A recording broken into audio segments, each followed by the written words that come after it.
Inexplicably, it is still 2020, the year that lasted 1,000 years, each of them worse than the last. Hello, survivors. I am coming to you live from my anti COVID bunker 20,000 leagues under the sea. It's awful out there, isn't it? And it keeps getting worse, but weirder worse. Like, Japan have built a robot, a 60-foot robot, that can walk around on its own. Why? What is there in sci-fi that has ever taught you that's going to end well? But we're going to need it, because we'll need it to fight Jeff, which is the name that I have chosen to give to the clearly Cthulian death hole in space that is sat next to our sun.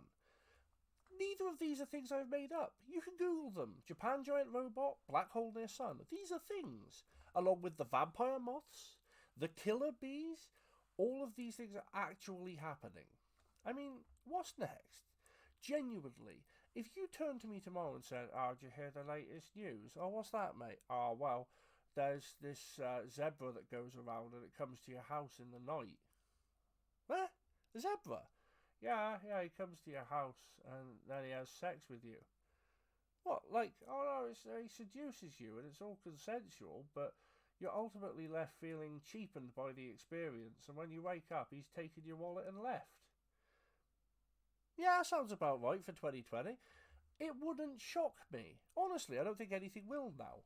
So it was nice to be distracted today when I saw, it was my dad who posted on Facebook that today is National Poetry Day. And I mentioned a couple of poems that I love, which The Raven by Edgar Allan Poe, The Jabberwocky. Oh, I love The Jabberwocky. It's all nonsense words, and yet still you can picture this battle between man and beast. It's awesome. I love poetry, and I particularly love comedy poems. I think they are fantastic when someone's good at them. Like Spike Milligan was a genius, and my grandfather was fantastic at them. So I, some years ago, wrote one myself for National Poetry Day. So this is an anniversary of sorts for the thing I wrote. Um,